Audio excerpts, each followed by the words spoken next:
حضرت مالک بن دینار رحمۃ اللہ تعالیٰ علیہ فرماتے ہیں میں حج کرنے گیا تو اس سال نا حج میں بڑا رش ہوا، لاکھوں لوگ آئے، تو میں نے عرض کی مولا سب کا قبول ہوا ہے کہ کوئی رہ بھی گیا ہے؟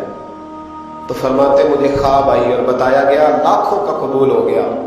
بڑا بے نیاز ہے اللہ، بڑا بے نیاز ہے، بڑا کریم ہے۔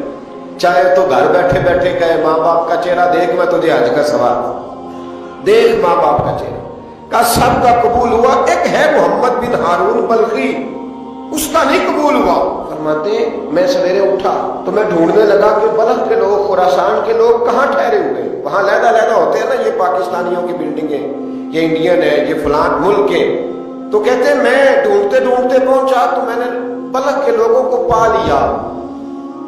میں نے پوچھا تم میں محمد بن ہارون بلخی کون ہے؟ تو لوگ کہنے لگے وہ تو بڑا نیک آدمی ہے، بڑا پرہیزگار ہے۔ کہتے ہیں میں نے کہا مجھے خواب آئی ہے، حج قبول نہیں ہوا، یہ تعریفیں کر رہے ہیں۔ میں نے کہا کس طرح کا نیک؟ تو لوگ کہنے لگے جی 24واں تو وہ حج کرنے آیا ہے، ساری رات نفل پڑھتا ہے، سارا دن روزہ رکھتا ہے، بہت مالدار تھا پر ہر چیز اللہ کی راہ میں خیرات کر دی۔ فرماتے ہیں میں نے کہا وہ کہاں ہے؟ کہنے لگے پہاڑ کے پیچھے خیمہ اس نے لگایا ہے، وہاں اللہ اللہ کر رہا ہے۔ حضرت مالک بن دینار علیہ رحمہ فرماتے ہیں میں وہاں پہنچا، مصلی پہ بیٹھا تھا، سلام پھیری، میں نے السلام علیکم کے بعد کہا آپ محمد بن ہارون بلخی ہیں؟ کہنے لگا ہاں۔ آپ مالک بن دینار ہیں؟ تو میں نے کہا کہ اس نے تو میرا نام بھی جان لیا بغیر بتائے۔ فرماتے ہیں میں نے کہا کہ ہاں میں مالک بن دینار ہوں۔ کہنے لگے کیسے آئے ہو؟ میں نے کہا بس ملنے آیا تھا۔ کہنے لگے نہیں جس کام آئے وہ بتاؤ۔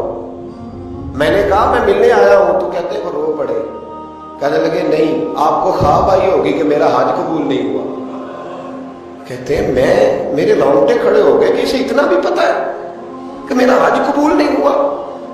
میں نے اس کو کہا کہ تجھے کیسے پتا کہ مجھے خواب آئی ہے؟ کہنے لگا مالک بن دینار مجھے 24 سال ہو گئے، میں اس بے نیاز کے گھر کا طواف کرتا ہوں، میں حجر اسود کے بوسے لیتا ہوں، میں مقام ابراہیم پہ نفل پڑھتا ہوں، میں صفا مروہ کی صحیح کرتا ہوں، پر 24 سال بیت گئے۔ جب میں طواف وداع کرنے کے قریب آتا ہوں تو کوئی نہ کوئی اللہ کا ولی آ کے کہتا ہے دوڑ جا تیرا کوئی نہیں قبول ہوا۔ 24 سال۔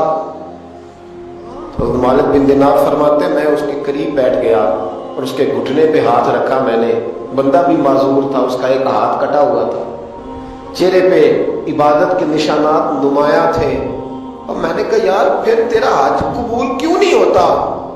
تو کہنے لگا مت پوچھ تو مجھ سے نفرت کرے گا۔ میں نے کہا نہیں تو بتا۔ کہنے لگا نہ پوچھ۔ میں نے اصرار کیا تو کہنے لگا اس لیے نہیں قبول ہوتا کہ میں اپنی اماں کا نافرمان۔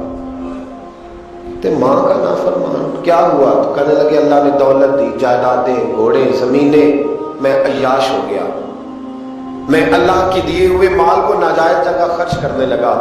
ماں میری بوڑھی تھی، عبادت گزار تھی، مجھے سمجھاتی تھی۔ رمضان کا مہینہ، عصر کے بعد اماں تندور میں روٹیاں لگا رہی، میں گھر آیا شراب کے نشے میں، اماں روٹی دو۔ ماں کہنے لگی شرم کر، روزہ رکھا نہیں تو جنہوں نے رکھا ہے ان کا تو خیال کر۔ کہتے ہیں یہ لفظ میں نے سنے تو ماں کو ایک تھپڑ دے مارا، اماں جلتے ہوئے تندور میں گر گئے، لوگوں نے مجھے کمرے میں بند کر دیا۔ کہتے ہیں ساری رات میں شور سنتا رہا پر نشے میں پڑا رہا۔ اگلے دن ظہر کے بعد آنکھ تب کھلی جب میری بیوی الماریوں سے کپڑے نکال رہی تھی۔ میں نے کہا کہاں جا رہی ہو؟ کہنے لگی میکے جا رہی ہوں، میں ماں کے قاتل کے ساتھ وقت نہیں گزار سکتی۔ میں نے کہا ماں قتل ہو گئی؟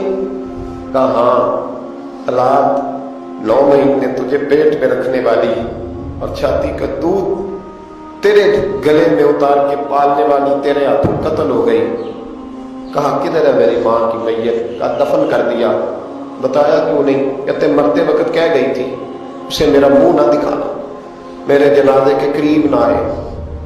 کہنے لگا میں اسی وقت اٹھا جس ہاتھ سے ماں کو مارا تھا، کلاڑا لے کے ہاتھ کاٹ دیا، جائیدادیں، گھوڑے، مکانات خیرات کر دیے۔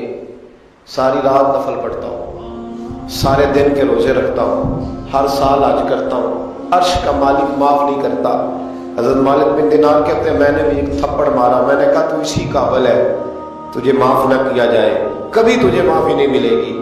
کہتے ہیں میں ہو کے آیا، وہ روتا رہا، تڑپتا رہا، میں سویا گھر آ کے تو مجھے مصطفیٰ کریم علیہ السلام کا دیدار نصیب ہو گیا۔ نبی پاک صلی اللہ تعالی علیہ وسلم نے فرمایا مالک تو اسے کیوں مایوس کر آیا ہے اللہ کی رحمت سے، کیوں کیا ہے اسے؟ میں نے کہا حضور اتنا بڑا قاتل ماں کا کیسے معافی ملے گی؟